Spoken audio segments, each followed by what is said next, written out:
الحمد لله نحمده ونستعينه ونستغفره ونؤمن به ونتوكل عليه ونعوذ بالله من شرور أنفسنا ومن سيئات أعمالنا من يهده الله فلا مضل له ومن يضلله فلا هادي له وأشهد أن لا إله إلا الله وحده لا شريك له وأشهد أن سيدنا ومولانا محمدا عبده ورسوله أما بعد فأعوذ بالله من الشيطان الرجيم بسم الله الرحمن الرحيم يا أيها الذين آمنوا ادخلوا في السلم كافة ولا تتبعوا خطوات الشيطان إنه لكم عدو مبين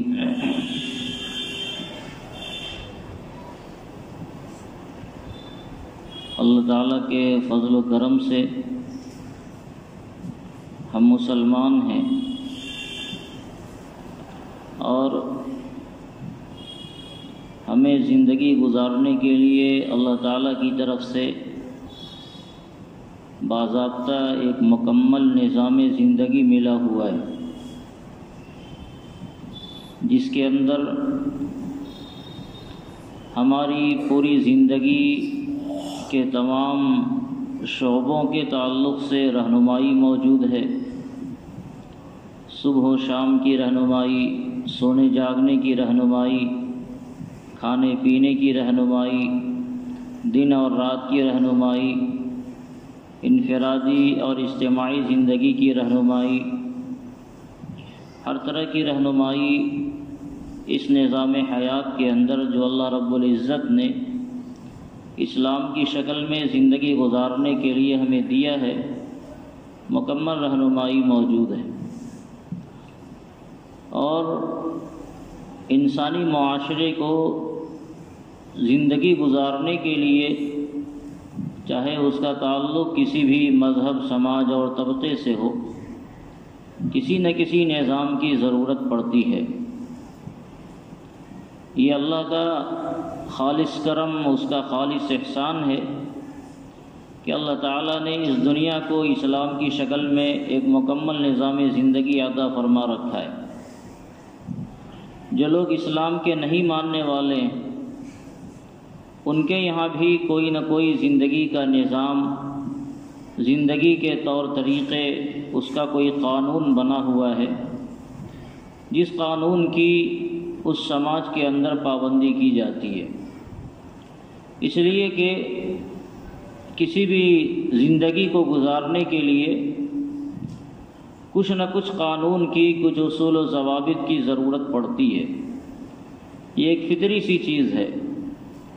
جب جانور جو بے زبان ہیں اور جو بظاہر کسی قانون کے پابند نہیں ہیں، وہ بھی ایک ساتھ رہتے ہیں تو ان کے اندر بھی اپنا کوئی نظام بنا ہوا ہوتا ہے۔ کوئی امیر ہوتا ہے اور اس امیر کی ماتحتی میں سبھی لوگ چلا کرتے ہیں،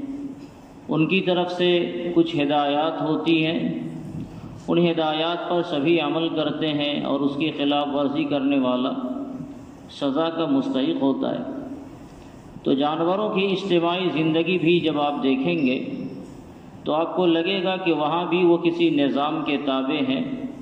اور اس نظام کی حدود کے اندر ان کی زندگیاں گزر رہی۔ انسان کے لیے کون سا نظام چاہیے؟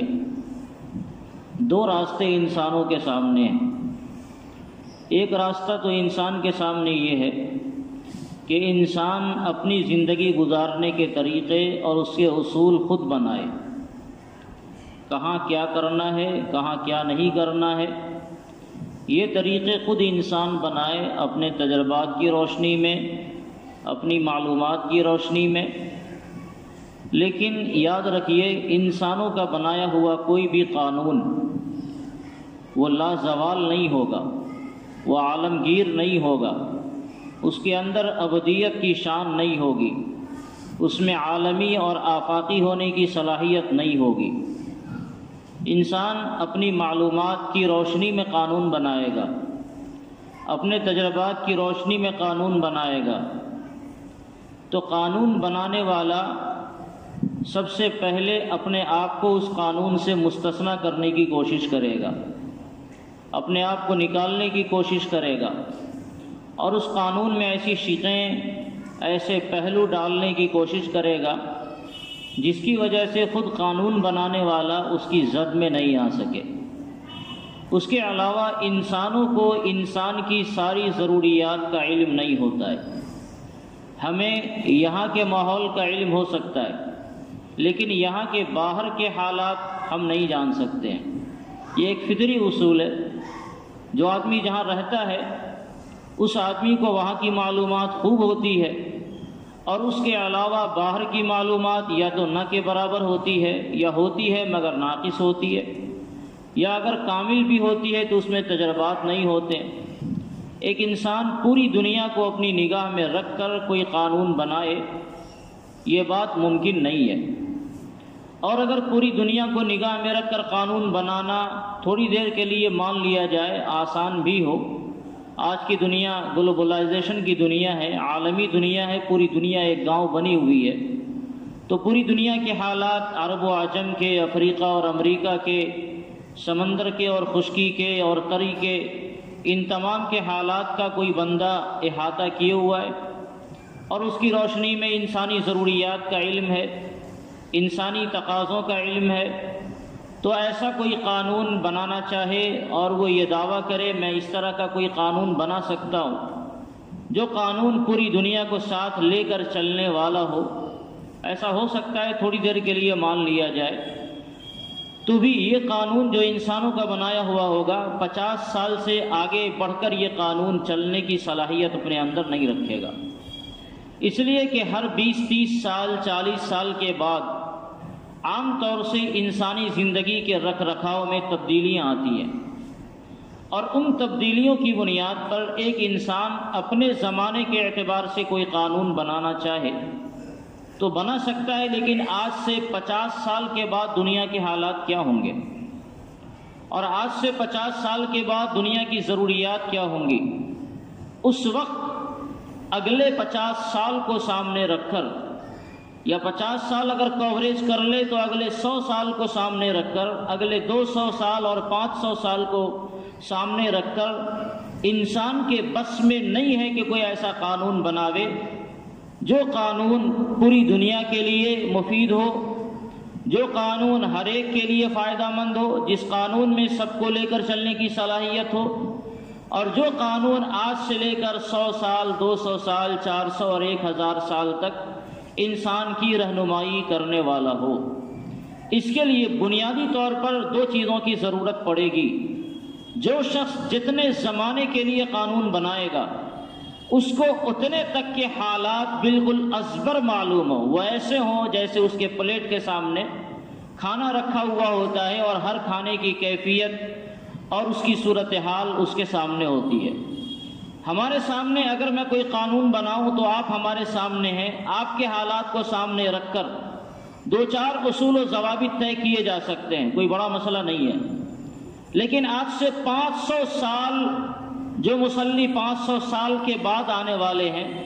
ایسا کوئی نظام ہم بنا دیں مسجد میں آنے کے لیے، جانے کے لیے، نماز پڑھنے کے لیے، وضو بنانے کے لیے، استنجا وغیرہ کی ضرورت کے لیے، قرآن کریم اور تسبیحات کے لیے، جو آج سے 500 سال تک سارے مصلیوں کے لیے وہ قانون فٹ بیٹھتا ہو، یہ کسی کے بس کی بات نہیں ہے۔ اگلے حالات کیا آئیں گے کس کو پتہ ہے؟ یہ وہی بتا سکتا ہے جس کو اگلے 500 سالوں کا علم ہو۔ تو پتہ چلا کہ اگر انسان اپنی زندگی کے نظام کو چلانے کے لیے کوئی قانون بنائے گا تو وہ قانون فٹ نہیں ہو پائے گا، کسی ایک علاقے کے لیے فٹ ہوگا، دوسرے علاقے کے لیے وہ قانون سنبھال نہیں پائے گا، دوسری جگہ کے لیے بنائے گا، تیسری جگہ وہ قانون چل نہیں پائے گا۔ پڑھے لکھوں کو ساتھ لے کر اگر وہ قانون چلنے والا ہوگا تو جاہلوں کی قیادت کی صلاحیت اس کے اندر نہیں ہوگی، غریبوں کو اور آدیواسیوں کو لے کر چلنے والا ہوگا تو امیروں کو اور لیاقت والوں کو لے کر چلنے کی طاقت اس قانون کے اندر نہیں ہوگی، اور اگر سبوں کو لے کر چلنے کی صلاحیت ہو تو یہ قانون آج سے 500 سال پہلے کے لوگ اگر دنیا میں آ جائیں اور 500 سال بعد والے اگر وہ دنیا میں آویں تو ایسے لوگوں کو لے کر چلنے کی صلاحیت نہیں ہوگی، اس لیے کہ انسان کا علم محدود ہے، اس کا تجربہ محدود ہے، اس کی معلومات ناقص ہیں، لہذا ایسے قانون کو بنانے کے لیے ضرورت ہے کوئی ایسی ہستی چاہیے جس ہستی کو 500 نہیں 5000 اور 5 لاکھ سال پچھلا بھی علم ہو اور 5 لاکھ سال اگلا بھی علم ہو، جس کو کائنات کے ذرے ذرے کا علم ہو، جو زمین اور آسمان کی ساری چیزوں کو جانتا ہو اور طے ہے کہ وہ ذات رب العالمین کی ہے۔ یعنی انسان کا بنایا ہوا قانون ایک دم پائیدار، ٹھوس اور مکمل نہیں ہو سکتا ہے۔ انسان ایک قانون بناتا ہے، آج اس قانون کے لیے ہر طرف سے واہ واہ کی صدائیں آتی ہیں، لیکن اگلے 10 سال میں کسی علاقے میں اس قانون کی مخالفت کی جاتی ہے اور نتیجہ یہ ہوتا ہے کہ اس قانون میں تبدیلی کی نوبت آ جاتی ہے۔ انسان کا بنایا ہوا قانون کبھی کامل نہیں ہوتا ہے۔ دنیا کے مذاہب کے پاس جو قانون ہیں وہ خدائی قانون نہیں ہے، چاہے وہ کوئی سا بھی مذہب ہو اسلام کے علاوہ، اس لیے کہ مذاہب اپنے آپ میں مٹ چکے اسلام کے علاوہ، اللہ تعالیٰ کی طرف سے اس کی حفاظت کے وعدے نہیں تھے، اس لیے ان مذاہب کے اندر یا تو ختم، بالکل وہ ختم کے کگار پر ہو گئے، یا اس کا بیشتر حصہ بدل دیا گیا، اور کسی قانون کے بارے میں ٹھوک بجا کر یہ نہیں کہا جا سکتا کہ یہ خدائی قانون ہے، یہ الہی قانون ہے جس کو اللہ تعالیٰ نے فلاں زمانے میں فلاں پیغمبر کے اوپر نازل کیا ہے۔ تو جب صورتحال یہ ہے تو دنیا کے پاس جو بھی نظام ہے، چاہے وہ زندگی گزارنے کے طریقے مذہبی بنیاد پر ہوں، جس کے بارے میں اس کے ماننے والے یہ سمجھتے ہیں کہ یہ خدائی قانون ہے، در حقیقت وہ بھی انسانوں کی تعلیمات سے متاثر اور انسانوں کا بنایا ہوا قانون کا وہ مجموعہ ہے جو ہر زمانے میں فٹ نہیں ہوتا ہے، لہذا اس میں تبدیلی کی نوبت آتی ہے۔ ہمارے زمانے کی جو بڑی تعداد ہندو اکثریت کی، ان کے پاس بھی زندگی گزارنے کے طریقے ہیں، منو سمرتی اور نہ جانے دوسرے اور کون سے ہندوانہ طریقے۔ آپ دیکھیں گے کہ کبھی کبھی جو بحث چلتی ہے قانون کی تبدیلی کی، تو اس قانون کی تبدیلی میں یہ بات آتی ہے کہ ہندو سماج جو اس ملک کا 80% طبقہ ہے، اس نے اپنے مذہبی معاملات میں حکومت کے تبدیلی کو تسلیم کر لیا اور اسے مان لیا، اور اپنے ہندوانہ رسم و رواج کو جو قدیم تھے، جو پرانے تھے اور جو انتہائی فرسودہ حال ہو گئے تھے، زمانے کی تہذیب کے مطابق چلنے کو تیار نہیں تھے، اس میں تبدیلی انہوں نے تسلیم کر لی اور اس اپنے قانون کو، جو مذہبی قانون ہے، اسے ماڈرن بنا لیا۔ تو جب 80% طبقہ ایسا کر سکتا ہے تو 10% طبقہ جو مسلمانوں کا ہے یہ کیوں نہیں کر سکتا ہے؟ دنیا کے نظام ہے قانون میں اور اسلام کے بنائے ہوئے قانون میں یہ بنیادی فرق ہے جس کو ہر مسلمان کو ہر حال میں ذہن و دماغ میں رکھنا چاہیے کہ دنیا کا بنایا ہوا قانون یہ انسانوں کا بنایا ہوا قانون ہے۔ چاہے وہ قوانین آپ کو مذہبی بنیاد پر دنیا کے سامنے پیش کیے گئے ہوں یا وہ قوانین ملکی بنیاد پر دنیا کے سامنے پیش کیے گئے ہوں، دنیا کے جو بنائے ہوئے قوانین ہیں مذہبی بھی اور ملکی بھی، وہ قوانین وہ ہیں جس میں انسان کی کارستانی کا دخل ہے، لیکن مسلمانوں کے پاس جو قانون ہے زندگی گزارنے کے جو طریقے ہیں، یہ وہ طریقہ ہے جو طریقہ اللہ رب العزت کا اتارا ہوا اور جناب رسول اللہ صلی اللہ علیہ وسلم کے ذریعے پوری دنیا میں پھیلایا ہوا طریقہ ہے۔ نکاح کا طریقہ، شادی بیاہ کا طریقہ، وراثت کا طریقہ، نماز کا طریقہ، روزوں کا طریقہ، زکوٰۃ اور دیگر عبادات کا طریقہ، مسلمانوں کے درمیان رہنے سہنے کا طریقہ، یہ سب وہ طریقہ ہے جو الہی قانون سے مستفاد ہے، جو اللہ رب العزت نے براہ راست جناب محمد رسول اللہ صلی اللہ علیہ وسلم پر اتارا اور پھر آپ سے صحابہ کرام نے لیا،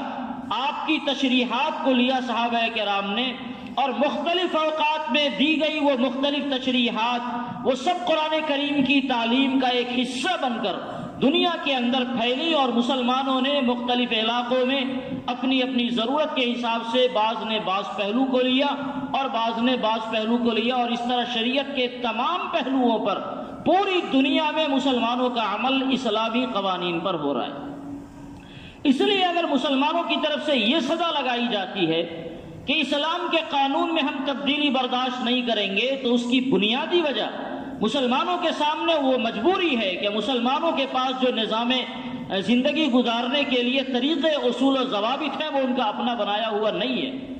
وہ انسانوں کا بنایا ہوا نہیں ہے، وہ اللہ رب العزت کا اتارا ہوا قانون ہے، یا قرآن کریم کے اصول و ضوابط کے روشنی میں مجتہدین کے اجتہادات کا خلاصہ ہے، اور مجتہدین کا جو اجتہاد ہے وہ بھی قرآن اور حدیث کی روشنی میں ہے۔ کوئی اپنی طرف سے کسی نے نہیں گڑبڑ کر بنا لیا ہے کہ فلاں نے کہا کہ قرآن کی آیات اور قرآنی فرمودات اور روایات رسول ایک طرف اور میرا یہ فرمان ایک طرف، اور اس کو اسلامی قانون کی بنیاد پر چلایا جائے۔ دنیا ایسے قانونوں پر لات مارتی ہے، مسلمان ایسے قانون کو لات مارتے ہیں جو قانون اللہ اس کے رسول سے ہٹ کر بنایا ہوا قانون ہے۔ مسلمانوں کے پاس جو قانون ہے، چاہے وہ اصول اور ضوابط کی روشنی میں ہو یا فروعی مسائل کی روشنی میں ہو، یہ سب قوانین براہ راست قرآن و حدیث کے اندر موجود ہیں یا قرآن و حدیث سے وہ لیے گئے قوانین ہیں، اور اسی لیے مسلمانوں کے سامنے یہ مجبوری ہے۔ مسلمان چونکہ ایک ایسے مذہب کو ماننے والا ہے جس مذہب کی تعلیمات بالکل روز روشن کی طرح آیا ہے، جو سورج اور چاند کی طرح چمکتا ہوا ہے، جس مذہب میں یہ کہا گیا ان الحکم الا للہ، حکمرانی اور حکم صرف اللہ رب العزت کا چلے گا، اس لیے مسلمان مجبور ہے کہ اپنے تمام چیزوں سے سمجھوتا کر سکتا ہے، مگر اسلامی قانون جس کو اس نے اپنا رکھا ہے اس سے سمجھوتا کرنے کو تیار نہیں۔ اور زمانہ چاہے 1400 سال پہلے کا زمانہ ہو یا 1400 سال بعد کا آج کا زمانہ ہو، یا آج سے بعد اگر دنیا 1400 سال اور رہے اس کے بعد کا زمانہ ہو، کسی زمانے میں کسی علاقے کے کسی بڑے سے بڑا نہیں بلکہ پوری دنیا کے سارے بڑے مل کر بھی اگر اسلامی قانون پر سرچ کریں گے، بحث و تمہیز کریں گے، تو ان کو یہ اندازہ ہوگا، یہ ملے گا کہ یہ قانون وہ قانون ہے جو ہر زمانے میں اور ہر علاقے کے لیے فٹ بیٹھتا ہے۔ اسلام کا نظام عبادت دیکھ لیجئے، نماز پڑھنے کا طریقہ دنیا کے اور مذہبوں میں نماز پڑھنے کا، عبادت کرنے کا یا اور دوسری شکلوں کے اپنانے کا طریقہ ہے۔ ہماری عبادت کا طریقہ مختلف ہے، بعض طریقے ہم نماز کی شکل میں اپناتے ہیں، بعض روزوں کی شکل میں اپناتے ہیں، روزوں کی گائیڈ لائن متعین ہے، نماز کی گائیڈ لائن متعین ہے، حج کی گائیڈ لائن متعین ہے۔ اگر آپ غور کریں گے تو آپ کو محسوس ہوگا کہ یہ وہ طریقہ ہے جو طریقہ واقعی عقل کے مطابق ہے، اور اسی لیے 1400 سال پہلے جس طرح مسلمان پوری یکسوئی کے ساتھ ایک اللہ کے گھر میں آ کر اللہ رب العزت کی عبادت کرتے تھے، آج بھی مسلمان اسی طریقے کے مطابق وہ اپنے نظام عبادت کو اپنا رہے ہیں۔ معاشرت کا جو طریقہ ہے، نکاح کا طریقہ، شادی بیاہ کا طریقہ، طلاق کا طریقہ، وراثت کا طریقہ، دنیا والے بظاہر یہ سمجھتے ہیں، اگر دماغ میں کیڑا ہو تو یہ بات آتی ہے کہ اسلام کے اس طریقے میں موجودہ زمانوں کو لے کر چلنے کی صلاحیت نہیں ہے۔ مثال کے طور پر ایک دو مثالوں کی میں تشریح کر کے اگر بتاؤں تو طلاق کا طریقہ ہے، نکاح اگر کرنا ہو تو شوہر بیوی دونوں کی رضامندی ضروری ہے، ٹھیک ہے، نکاح کرنا ہے تو شوہر کی بھی رضامندی چاہیے اور بیوی کی بھی رضامندی چاہیے، مگر طلاق کا طریقہ ہے، طلاق دینے میں عورت کی کوئی رضامندی نہیں، شوہر کو اللہ رب العزت نے فل پاور بنایا اور اسے یہ کہا کہ اگر تم کو یہ ضرورت سمجھ میں آ رہی ہے کہ عورت کو طلاق دی جائے تو طلاق دینے کا فل اختیار اللہ تعالیٰ نے مرد کو رکھا، اور اس سلسلے میں عورت سے ذرہ برابر بھی اجازت لینے کی ضرورت محسوس نہیں کی گئی۔ آپ کے بھی دماغ میں یہ آئے گا کہ جب نکاح کے طریقے میں شوہر اور بیوی دونوں کی اجازت کی ضرورت ہوئی تو پھر طلاق کے معاملے میں بھی اللہ تعالیٰ دونوں کو برابر کا قانون دیتا، اور یہی دنیا کہتی ہے۔ دنیا یہ کہتی ہے کہ طلاق میں مرد فل پاور کیوں ہوتا ہے، وہ خود مختار کیوں ہوتا ہے، عورت کی اجازت کے بغیر طلاق نہیں ہونی چاہیے۔ جب تک طلاق نامے پر دونوں کا دستخط نہ ہو، مرد کا بھی اور عورت کا بھی، اس طلاق کو نہیں مانا جانا چاہیے۔ بظاہر یہ بڑا اچھا جملہ لگتا ہے دیکھنے میں، لیکن جب آپ اس کی حقیقت، اس کی حکمتیں، اس کے اسباب اور اس کے پس منظر میں غور کریں گے تو آپ کو یہ محسوس ہوگا کہ واقعی اللہ رب العزت نے طلاق کا جو نظام خالص مردوں کے حوالے کیا ہے یہ عین مبنی بر حکمت ہے۔ اگر آپ کو ایسے نہیں سمجھ میں آتا ہے تو اتنی تفصیلات میں جائے بغیر ہم آسانی کے ساتھ آپ کو یہ کہتے ہیں کہ ایک ہفتے کے لیے آپ اپنے گھر میں طلاق کا نظام اپنی بیوی کے حوالے کر دیں، صرف ایک ہفتے کے لیے، آپ دیکھیں اس ایک ہفتے میں کتنی طلاق آپ کو پڑ جاتی ہے۔ اگر طلاق کا نظام عورتوں کے حوالے ہوتا تو دن میں ایک طلاق وہ دیتی اور رات میں ایک طلاق دیتی۔ مرد اور عورت کی ساخت، اس کی بناوٹ، اس کا شعور اللہ رب العزت نے الگ الگ رکھا ہے۔ دنیا یہ کہتی ہے کہ مرد اور عورت گاڑی کے دو پہیے ہیں تو دونوں پہیے برابر ہوں گے، لہذا دونوں کو سب کچھ کرنے کی آزادی ہو۔ چاند پر جائیں دونوں جائیں، زمین پر رہیں دونوں رہیں، کماویں تو دونوں کماویں، خرچ کریں دونوں کریں، تو دیکھنے میں بڑا سہانا لگتا ہے۔ تھوڑا سا اور آگے بڑھ کر کہیے بچہ پیدا کریں دونوں کریں، بچے کو دودھ پلاویں دونوں پلاویں، کھانا بناویں دونوں بناویں، تو ساری دنیا وہاں فیل ہو جاتی ہے۔ سارا کام کرنے میں آپ دونوں کو آگے بڑھا رہے ہیں اور یہ کہہ رہے ہیں کہ مرد عورت کے برابر ہیں، تو زندگی بھر آج تک جب سے سیدنا آدم علیہ السلام دنیا میں تشریف لائے اور انسانی تخلیق کا یہ رواج چلا، آج تک عورتیں ہی بچے پیدا کرتی ہیں۔ آپ ایسا کر دیں کہ اب سے بچے پیدا کرنے کا قانون عورتوں کو بند کر دیا جائے، بیچاری 5000 یا 10,000 سال سے بچے پیدا کر رہی ہیں۔ مساوات کا یہ تقاضا یہ ہے کہ اب مرد بچے پیدا کریں، ممکن ہے؟ 9 مہینے عورتیں بچوں کو اپنے پیٹ میں رکھتی ہیں، 9 مہینہ نہ رکھیں، 4.5 مہینہ دونوں ڈیوائیڈ کر لیں، بانٹ لیں، 5 مہینہ مرد اپنے پیٹ میں بچہ رکھے اور 5 مہینہ عورت رکھے۔ بچے کو 2 سال دودھ پلایا جاتا ہے تو 1 سال عورت دودھ پلاوے، 1 سال مرد دودھ پلاوے۔ یہ فطرت سے بغاوت ہوگی، یہ فطرت سے یہ بغاوت ہوگی۔ فطرت کا تقاضا ہے کہ اللہ رب العزت نے ایک نظام کے تحت جس کے ذمے جو کام لگایا ہے وہ کام وہ کرے، تبھی جا کے چھجتا ہے۔ آپ اگر چولہے پہ جا کر بیٹھ کر کھانا پکانے لگیں تو ایک الگ مسئلہ ہے کہ عورتوں کی مدد کرنا یا اس کے کاموں میں معاونت کرنا ہماری سنت ہے، لیکن آپ کھانا پکانے لگیں اور عورتوں کو باہر بھیج دیں کہ جاؤ تم ٹرک چلاؤ اور جاؤ تم بوریوں کو اٹھاؤ اپنے کندھوں پر اور میں بچوں کو سنبھالوں اور بچوں کو کھانا بناؤں، تو شاید وہ لطیفہ ہوگا کہ صرف ایک دن میں مرد پریشان ہو گیا، بچوں کے نخرے برداشت نہیں کر سکا۔ اللہ تعالیٰ نے عورتوں کے سینوں میں وہ مامتا دی ہے کہ اگر کوئی بچہ تھوڑی دیر کے لیے روئے تو جب تک وہ سو نہیں جاتا ہے عورت کو نیند نہیں آتی، لیکن وہی بچہ بلک بلک کر روتا رہے، بخار سے وہ پریشان ہو، درد سے وہ کرا رہا ہو، تو ماں اپنے بیٹے کو گود میں لے کر بیٹھی ہوئی پوری رات گزار دیتی ہے اور بیٹھی رہ جاتی ہے، اور وہیں اس کا باپ خراٹے کی نیند لیے ہوا ہوتا ہے۔ اس لیے کہ دونوں میں اللہ رب العزت نے یہ بنیادی فرق رکھا، دونوں کے نظام الگ الگ کیے۔ آپ کو نیند آ سکتی ہے بچے کی مصیبت کے بعد بھی، لیکن ماں نہیں سو سکتی، جب تک بچے کو سلا نہ دے اسے آرام نہیں ملے گا۔ یہ فطرت کا ایک قانون اور فطرت کا ایک نظام ہے، اس نظام کو آپ بدل نہیں سکتے۔ 2 بیج اگر آپ بوئیں گے تو دونوں کے درخت الگ الگ ہوں گے۔ آم کے درخت میں امرود آپ لینا چاہیں تو دنیا گزر جائے گی، قیامت آ جائے گی، ایسا نہیں ہو سکتا ہے، اور امرود کے درخت میں آم لینا چاہے نہیں ہو سکتا ہے۔ اللہ تعالیٰ نے یہ 2 نظام بنائے، مرد کا اور عورت کا، ان دونوں نظاموں کو ایسا مضبوط بنایا کہ زندگی کو آگے بڑھانے کے لیے دونوں نظام کو اسی انداز میں چلنا پڑے گا۔ جس دن آپ مساوات کا نظام کریں گے اسی دن دنیا میں قیامت آئے گی، کیونکہ مرد کہے گا اب ہم سے بچہ پیدا کرنا ہم سے نہیں ہوگا، تو بچہ پیدا ہونا ختم۔ جو لوگ رہیں گے وہ مر جائیں گے، عورت دستبردار ہو گئی، میں بچے پیدا نہیں کر سکتی، ہزاروں سال میں نے پیدا کیا، اب تم سنبھالو یہ ڈیوٹی، تو کیا ہوگا؟ دنیا ختم نہیں ہوگی تو اور کیا ہوگا؟ اس لیے اللہ تعالیٰ کے بنائے ہوئے نظام کے مطابق انسانوں کو زندگی گزارنی چاہیے، اور اسی لیے طلاق کا نظام اللہ تعالیٰ نے عورتوں کو نہیں مردوں کو رکھا۔ سوال یہ فطری پیدا ہوتا ہے، پھر اگر مرد عورت پر ظلم کرے اور عورت اپنے شوہر سے چھٹکارا پانا چاہتی ہو تو کیا کرے گی؟ مر جائے؟ کیوں مرے گی؟ اس کے لیے بھی اللہ تعالیٰ نے راستے رکھے ہیں، اور بہت اچھے راستے، معقول راستے رکھے ہیں۔ ایسا نہیں کہ سارا اختیار مرد کو دے کر عورت کو قبر میں ڈال دیا، اسے بے بس بنا دیا۔ وراثت کا قانون ہے، وراثت کے قانون پر ہاتھ اٹھایا جاتا ہے، اور یہ کہا جاتا ہے کہ بیٹا کو جب ملے گا 2 روپیہ تو بیٹی کو 1 روپیہ کیوں ملے گا؟ اتنا بڑا ظلم شریعت کرتی ہے، دین اسلام کرتا ہے۔ جب باپ مرے تو بیٹا کو جتنا مل رہا ہے بیٹی کو بھی اتنا ہی ملے، بھائی کو جتنا مل رہا ہے بہن کو بھی اتنا ہی ملے۔ بظاہر دیکھنے میں تو یہ اچھی بات ہے، لیکن آپ غور کریں،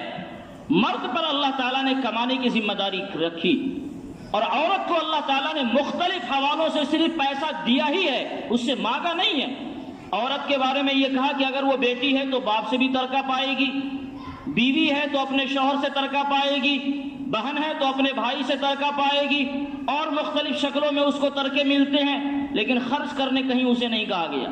یہ سارا پیسہ کماؤ اور حاصل کرو، سب اپنے جیب میں اور تجوریوں میں بھر کے رکھو، اور مرد کو کہا گیا مرد اگر بیٹا ہے تو باپ سے پائے گا، بھائی ہے تو اپنے بھائی سے پائے گا، بیٹا ہے باپ ہے تو اپنے بیٹے سے پائے گا، لیکن اس کے ذمے اس کے اولاد کی ذمہ داری دی، اس کے بال بچوں کی ذمہ داری دی، بیویوں کی ذمہ داری دی، ماں باپ کی ذمہ داری دی، اڑوس پڑوس کی ذمہ داری دی۔ تو اگر مرد کے پاس 100 روپیہ آتا ہے تو بیچارے کے پاس 200 روپیہ خرچ کرنے کے راستے ہیں، اور عورت کے پاس اگر 50 روپیہ آتا ہے تو اس کا پورا 50 روپیہ سیف بچا ہوا ہے، اس لیے کہ اس کی ذمہ داری تو مرد کے اوپر ڈالی ہے۔ تو یہ غیر عادلانہ نظام ہے کہ اللہ تعالیٰ نے عورتوں کو زیادہ دیا۔ اگر اس نقطۂ نظر سے آپ دیکھیں،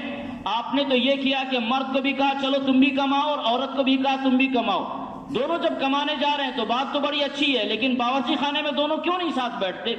بچوں کے پخانہ پیشاب کو دھونے میں دونوں کیوں نہیں ساتھ بیٹھتے؟ یعنی دنیا نے جو خواب دکھلایا کہ سب مل کر ساتھ کماویں، اس لیے کہ مرد عورت دونوں برابر ہے، در حقیقت عورتوں پر ظلم کیا گیا۔ باہر کی ذمہ داری تو عورت کو دی گئی، اور ساتھ میں گھر کی ذمہ داریوں میں کوئی کمی نہیں کرائی گئی، اس میں کوئی ڈسکاؤنٹ نہیں ہوا۔ بچے کا پیشاب وہ دھلے، پیخانہ وہ دھلے، جھاڑو بھاڑو وہ کرے، کھانا وانا بنانا وہ کرے، اور اس کے ساتھ ساتھ باہر کا کام کرے۔ تو در حقیقت دنیا اسلام پر جو اعتراضات کرتی ہے، ان اعتراضات کی بنیاد کسی خلوص پر نہیں ہے، کسی حق بات کو سمجھنے پر نہیں ہے، بلکہ فطری طور پر اسلام سے لوگوں کو دشمنی ہے۔ اسلام پھلتا پھولتا ہوا مذہب ہے، اسلام فطرت کو اپیل کرنے والا مذہب ہے، اسلام پوری دنیا کو ہر زمانے میں ہر علاقوں میں ساتھ لے کر چلنے والا مذہب ہے۔ اور ظاہر ہے پوری دنیا کے اندر ایسا کوئی قانون اور ایسا کوئی مذہب یا ایسی کوئی دستاویز یا ایسا کوئی نظام زندگی نہیں ہے جو پوری دنیا کو ہر زمانے میں ہر علاقے میں ہر طرح کے لوگوں کی قیادت کرنے کی صلاحیت رکھے۔ تو سچائی کا تقاضا یہ تھا کہ لوگ اس اسلام کو قبول کریں اور حق کو قبول کریں، بجائے اس کے کہ لوگ اسلام سے دشمنی کرنے لگے۔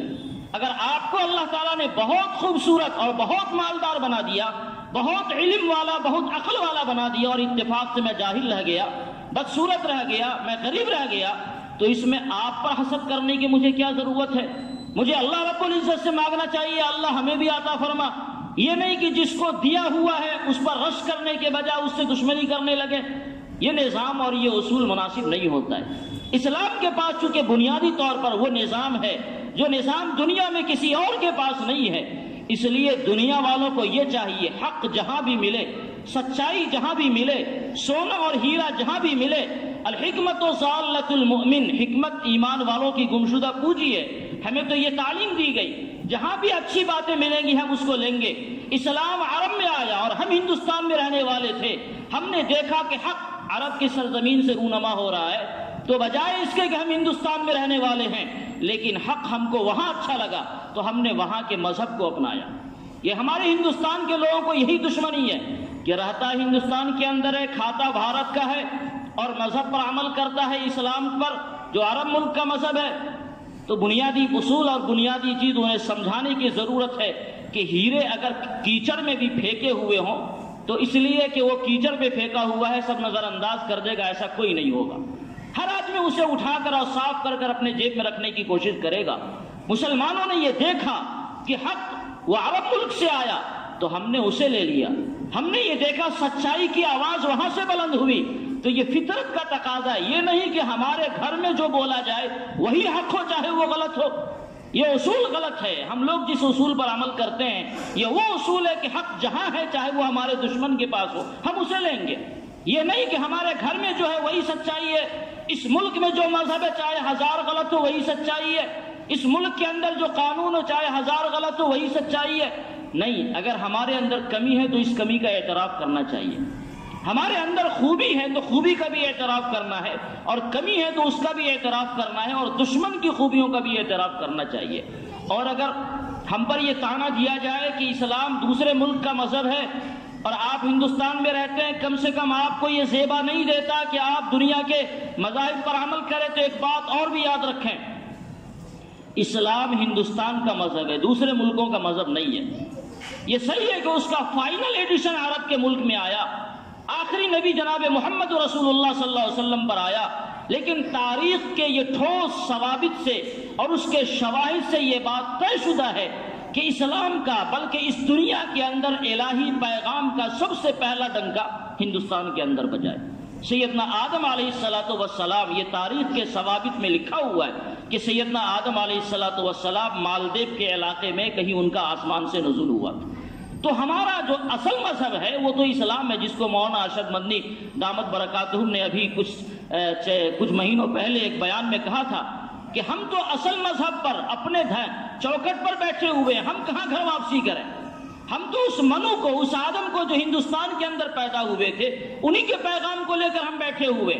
عرب کے مذہب کو ہم نہیں لیے ہوئے ہیں۔ عرب کا مذہب در حقیقت اسلام کے مذہب کا وہ فائنل ایڈیشن ہے جو انبیاء کرام علیہ الصلوۃ والسلام کے واسطے سے سب سے آخر میں جناب محمد رسول اللہ صلی اللہ علیہ وسلم لے کر آئے، ورنہ وہ مذہب تو وہ ہے جو سب سے پہلے سیدنا آدم علیہ الصلوۃ والسلام ہندوستان میں لے کر آئے تھے۔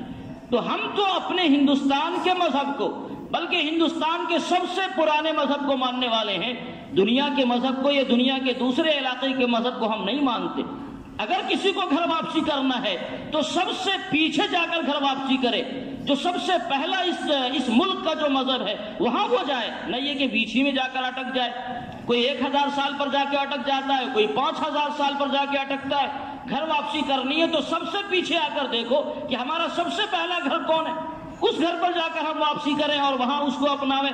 تو ہم تو گویا اپنے چوکھٹ پر بیٹھے ہوئے ہیں۔ میں کہنا کیا چاہ رہا ہوں؟ میں یہ کہنا چاہ رہا ہوں کہ اللہ رب العزت نے جو قانون اتارا ہے، یہ قانون اس بات کی صلاحیت رکھتا ہے کہ اس قانون کے یہ قانون دنیا والوں کو لے کر چلے،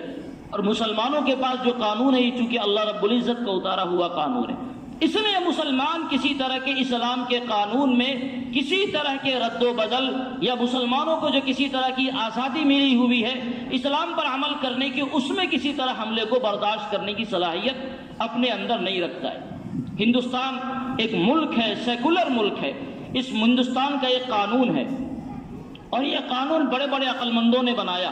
اس قانون میں بھی باضابطہ اس کے دفعے میں بنیادی جو دفعہ ہوتے ہیں، ان بنیادی دفعوں میں ہر مذہب کے ماننے والے کو پوری آزادی دی گئی کہ ہر مذہب کا ماننے والا اپنے مذہب پر عمل کرنے میں خود مختار اور آزاد ہے۔ صرف عمل کرنے میں نہیں بلکہ اس کی تبلیغ کرنے کا بھی اس کو حق ہے۔ ہاں، اس مذہب پر عمل کرنے کی وجہ سے ملک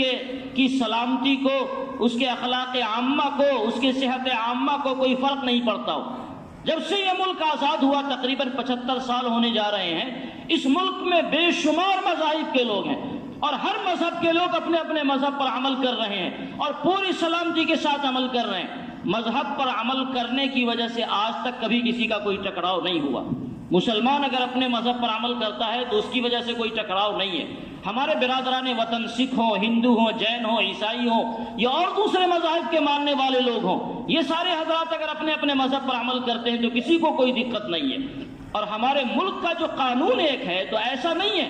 کہ ہم کو اسلام کے اعتبار سے مکمل آزادی ملی ہوئی ہے۔ اسلام کے قانون میں صرف ایک چھوٹا سا گوشہ ہے جس کو مسلم پرسنل لاء کہا جاتا ہے۔ تفصیلات میں نہیں بتا سکتا، بات بہت آگے بڑھ گئی۔ مسلم پرسنل لاء جو ایک چھوٹا سا حصہ ہے، اس چھوٹے سے حصے میں ہمارے ملک کا قانون ہم کو اس کی اجازت دیتا ہے۔ آپ بتائیے، کوئی آدمی چوری کر لے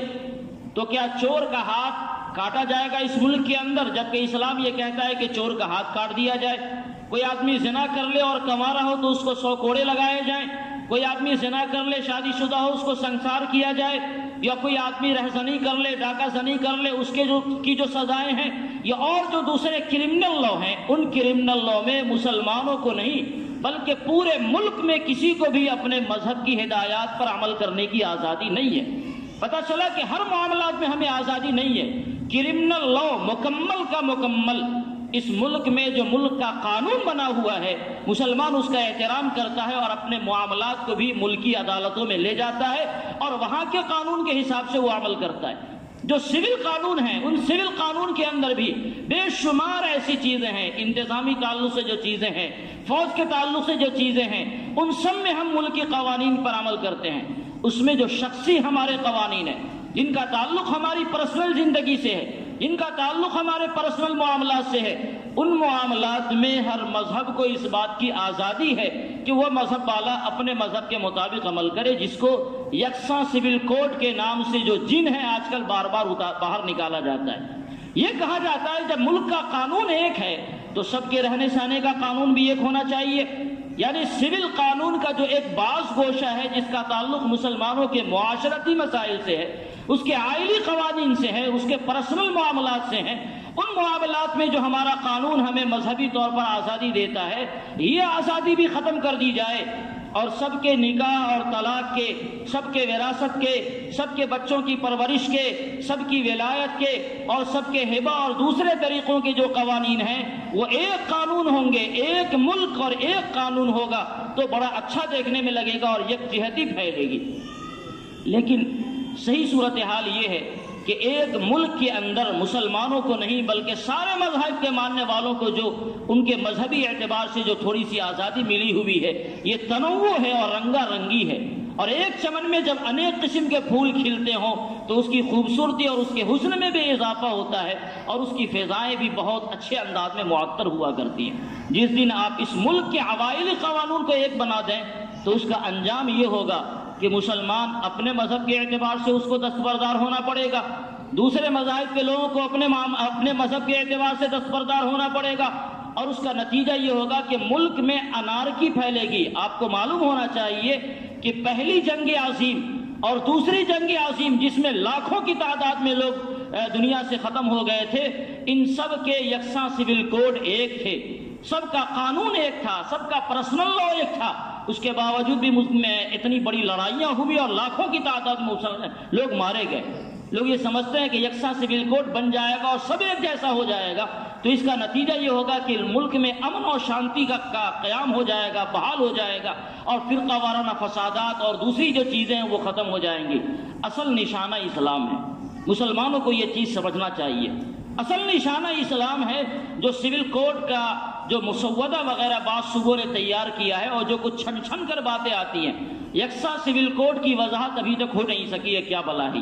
یہ کون سی مصیبت ہے پتہ نہیں، لیکن بعض صوبوں نے یا بعض حضرات نے جو اس کے کچھ قوانین کے مسودے کی نشاندہی کی، اس سب سے سمجھ میں آتا ہے کہ اسلام کو نشانہ بنا کر، مسلمانوں کو نشانہ بنا کر، ٹارگیٹ بنا کر بعض قوانین پر حملہ کیے جائیں گے اور کوشش کی جائے گی کہ مسلمان اپنے اسلام سے دستبردار ہو جائیں. ایسے موقع سے ہم حضرت قاضی مجاہد الاسلام صاحب رحمۃ اللہ علیہ کی ایک بات یاد دلانا چاہیں گے. قاضی صاحب رحمۃ اللہ علیہ نے ایک مثال دی کہ زمین کا جو نقشہ ہوتا ہے 100 سال پرانا، آپ اس میں دیکھیں گے مختلف راستے بنے ہوئے ہیں،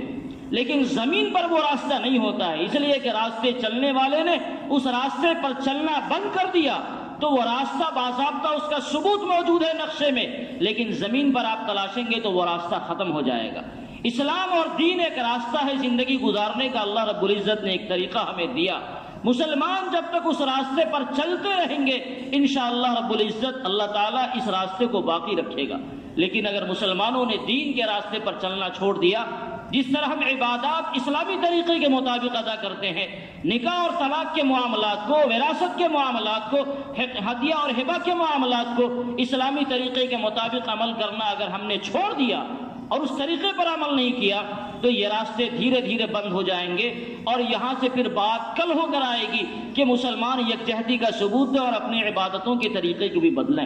پھر آپ کو اپنے مسجدوں میں بتوں کو رکھنا پڑے گا اور اس کے سامنے گھنٹے بجانے پڑیں گے، اس لیے کہ یکجہتی کا ثبوت دیتے رہیے. تو اگر مسلمان یہ چاہتا ہے کہ وہ اسلام کو مضبوطی سے پکڑے رہے تو جہاں وہ عبادات کے شعبے کو مضبوطی سے پکڑتا ہے اور اس میں اسلامی ہدایات پر مکمل عمل کرتا ہے، قوانین نے، ملکی قانون نے ہمیں جن چیزوں میں سہولت دی ہے، ہماری ذمہ داری ہے کہ اس میں بھی مکمل طریقے سے اس قانون کو ہم مضبوطی کے ساتھ اپنی زندگیوں میں پکڑیں، اپنے نکاح و طلاق کو علم اسلامی طریقے کے مطابق اور دوسرے جو عوائلی مسائل ہیں ان کو اسلامی طریقے کے مطابق انجام دینے کی کوشش کریں. ابھی ہماری لا کمیشن آف انڈیا نے باضابطہ سول کوڈ کے تعلق سے ملک کے عوام سے یہ رائے مانگی ہے کہ آپ اس سلسلے میں رائے دیں کہ یہ قانون ملک کے لیے بہتر ہوگا یا بہتر نہیں ہوگا. دوسری جگہ بیداریاں آئی ہوئی ہیں، دوسرے لوگوں میں بیداریاں آئی ہوئی ہیں، لیکن مسلمان اس معاملے میں سو رہا ہے. امارت شریعہ اور آل انڈیا مسلم پرسنل لا بورڈ نے خاص طور سے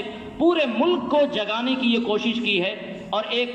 لنک انہوں نے شیئر کیا ہے، ایک بار کوڈ شیئر کیا ہے. بہت آسانی کے ساتھ آپ اپنی رائے اس پر دے سکتے ہیں. میں نے واٹس ایپ پر ایک اعلان نکالا تھا کہ اپنے موبائل لے کر اپنی مسجدوں میں آویں. انشاءاللہ امید ہے کہ آپ حضرات نے اپنے موبائل کو اپنے ساتھ آپ لے کر آئے ہوں گے۔ نماز کے بعد تھوڑی دیر رکیں اور 2 منٹ نہیں 1 منٹ کا وہ کام ہے، بہت آسانی کے ساتھ ہماری رائے حکومت ہند تک جائے گی کہ ہم یکساں سول کوڈ کے حق میں نہیں ہیں، یہ قانون ملک کے لیے بھی اور ملک کے باشندوں کے لیے بھی نقصان دہ ہے۔ اپنی اپنی رائے بھی دینی ہے اور یہاں سے جانے کے بعد